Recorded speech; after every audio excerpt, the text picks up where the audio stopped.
Hello, my name is Alexis Jones, and I am going to be answering the questions from the sixth discussion board and using chapter 6 from the textbook as support for some of my answers.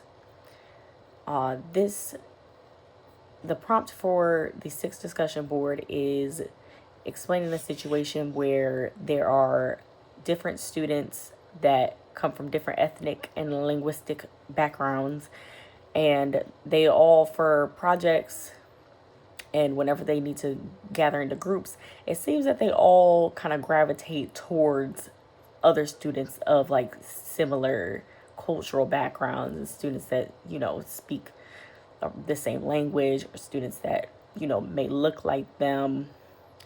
So the teacher wants to communicate well and establish positive relationships amongst all the students, not just them working with, like I said, like people, but she wants all of them to kind of mingle amongst each other, and she wants to create a classroom climate from which the students, like they support diversity amongst each other and they interact with one another. So the first question is, how can I help students and myself to feel more comfortable with one another?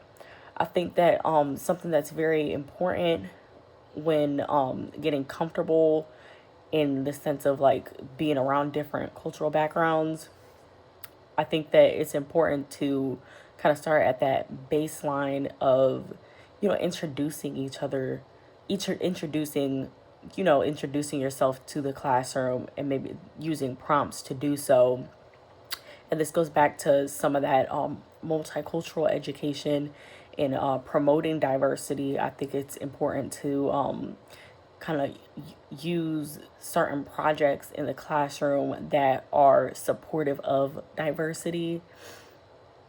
Like I said, like an introduce yourself, or kind of introducing maybe different things that are important to you, and different your different things that are important to your family. Maybe share some stories and skills, those kind of different things. And I think also that some of the strategies that I could use to support learning in English, and as the textbook kind of talks about this too, is to use some of these springboards for conversations.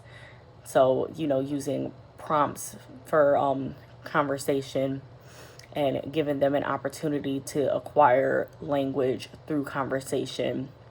And that's also why it's really important that the students, they the classroom is supportive and makes everyone feel comfortable in diversity, because that's truly how these English language learning students are going to acquire languages, through experience and conversation.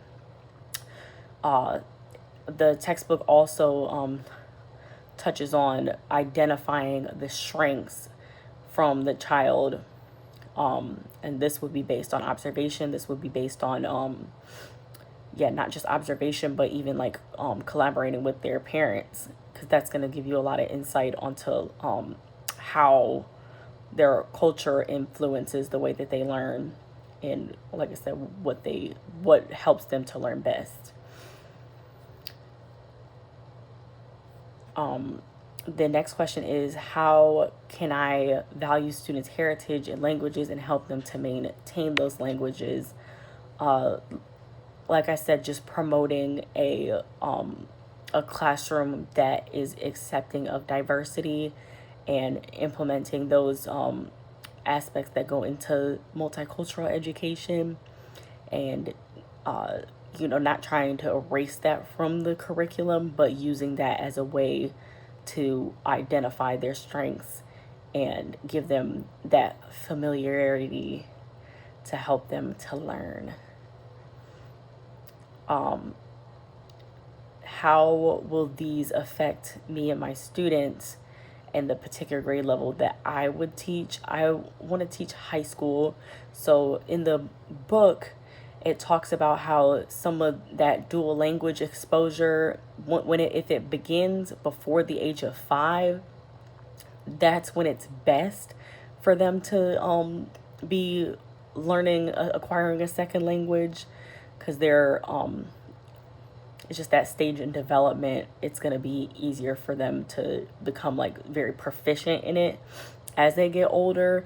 But if we're considering that in this situation that a high schooler was not proficient in the English language, the textbook does specify that pronunciation is going to be a big issue if somebody is trying to acquire a second language in high school, but also keeping in mind that as they get older, they're going to be more responsive to some of this instruction, and so that's going to help too. So I think just being persistent and working with them, and even as far as pronunciation go, like maybe just working on using the sight words, and going over those different sounds, just to try to get them to be more proficient in that area.